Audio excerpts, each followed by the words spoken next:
Hello students, welcome to Siba Learning Zone Biology. Today we're talking about the classification of living things. In our last lesson, we learned about how an organism can be considered living. We got to see that there are 7 main things, the 7 main life processes that an organism should be able to complete before it can be considered living.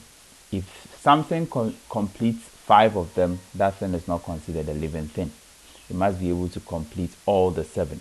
We have movement, we have respiration, we have sensitivity. Then we go to growth, excretion, reproduction, and then nutrition. So an organism must be able to do all these things before it can be considered a living thing. Now that we know what living things are, let's go on to how living things are classified.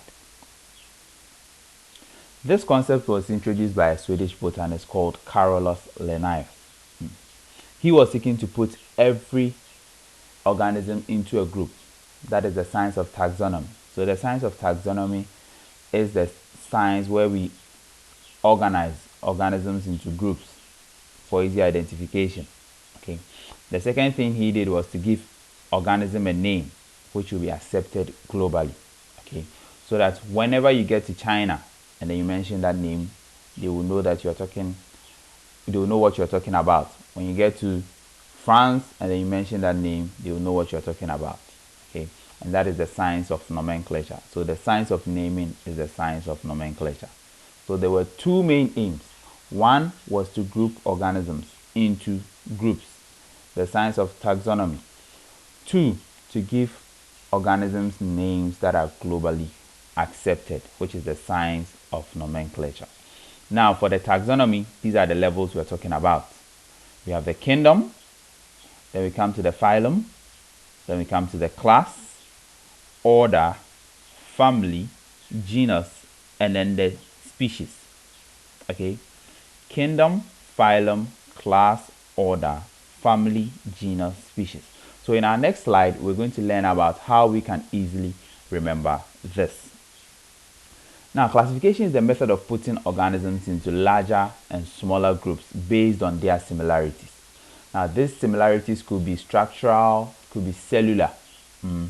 It's just to show a relationship between how organisms are evolving or how organisms are closely related to a common ancestor. Okay, so King Philip came over from Great Spain. King stands for kingdom. Philip stands for phylum, came stands for class, over stands for order, from stands for family, great stands for genus, and then Spain stands for species. Now, as we move from the kingdom to the species, the group becomes smaller. As we move from the kingdom to the species, the group becomes smaller. Another thing is that every organism can exist in only one group at each taxonomic level. Only one group at each taxonomic level. So an organism cannot exist in the phylum Chordata and then exist in another phylum under the same kingdom. Okay, so we have these smaller groups. It's just like being a girl with a ribbon. Okay, when I call all girls, you're going to come. So I'll say that is my kingdom. A kingdom of all girls, you're going to come. The next groups are going to be girls with ribbons move to the left, girls without ribbons move to the right. That means I have separated my kingdom into 2 phyla. Okay, girls with ribbons and girls without ribbons. So although you are a girl, now you belong to a different group, which is a girl with a ribbon, and then others will belong to a different group, which is girls without ribbon. That is how the grouping was done. So all organisms that shared general characteristics were grouped. And then after that, we grouped them based on certain characteristics that they shared, and then we kept splitting them into smaller groups until we get to the species level. So let's see here. In the kingdom Animalia, we have all manner of organisms. We have the jellyfish, the shrimp, the beetle, fish, and so on. Now, as we move to the phylum Chordata, we're talking about animals with a backbone now. We see that the jellyfish, the shrimp, and then the beetle do not qualify, but these qualify. Okay, from the fish to the modern human, they all qualify. Now we come to the organisms that are mammals. Now we know fishes are not mammals. Toads are amphibians. Alligators are reptiles. So they all do not qualify. Okay, so that means we get rid of them. And then we talk about only our mammals. So we start from the cat to the modern human. Let's say we're talking about reptiles. All of us will not qualify. Only the alligator will qualify over here. Okay. Now other primates. These are the organisms that qualify from the baboon to modern human. Family Homida, we have these three qualifying. Genus, we have these two.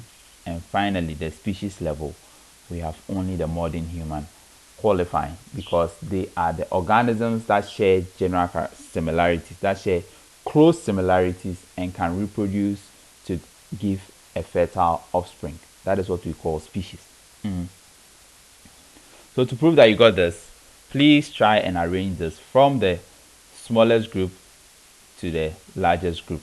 Okay, we know that the kingdom has the largest number of organisms, so I'll put it here.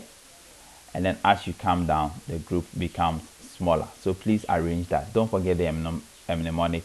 King Philip came from Great Spain, came over from Great Spain. Okay, so pause the video here, do this activity, and then we continue. Now that we've talked about the first aim, which was to group organisms based on the characteristics that they shared, now let's talk about the second aim, to give organisms names that were generally accepted. Okay. Now this is a system of naming where every living organism has a unique two-part Latin name. The name is in Latin. Okay. It is in Latin. Okay. So whenever you mention that name anywhere, a scientist will know what you're talking about. The first name is the genus name, which always starts with a capital letter. The second name is the species name, which always starts with a small letter. So going back, if I want to name this organism here, now the genus name is Homo. So I'm going to write the Homo in a capital letter. And then the species name is Sapiens or Sapiens, S-A-P-I-E-N-S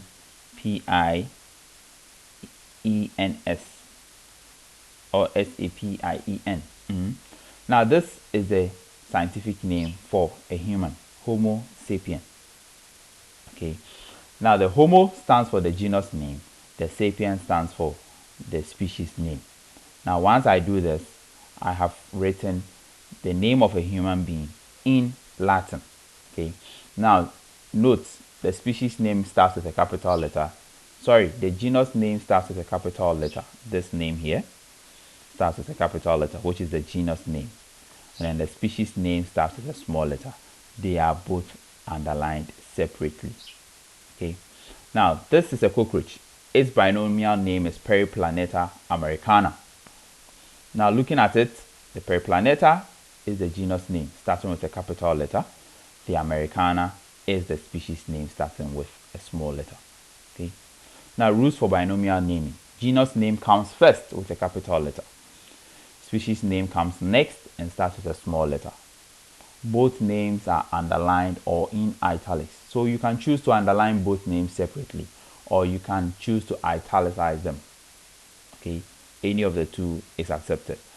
When the name is written more than once, the first letter of the genus name is written and followed by a full stop, or we abbreviate the first name.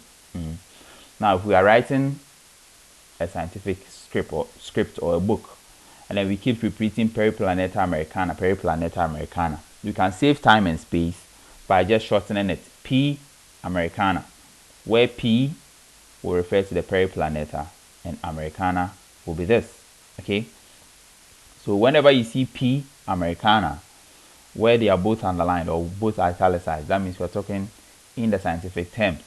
Okay, so it could be Periplaneta americana, P americana, where they are both underlined, or P americana, where they are italicized, like this. So these are the rules for writing names or for writing binomial names. 1, genus name comes first, starts with a capital letter. 2, species name comes next, starts with a small letter. Both names are underlined or in italics. And then 4th, When the name keeps repeating itself, we then abbreviate the first name. Okay, in summary, the concept of classification was developed by Carolus Linnaeus, a Swedish botanist. The largest group in classification is kingdom, and the smallest is the species. For the kingdom, they share general characteristics. For species, they share close characteristics. They can breed or they can reproduce to give a fertile offspring. Okay. Now, an organism can belong to only one group at each level. In binomial naming system, every organism has a two-part Latin name. The first is the genus name, which is written in capital, or which starts with a capital letter, and the second is the species name, which starts with a small letter. Thank you very much. Have a nice day and keep studying hard. Bye.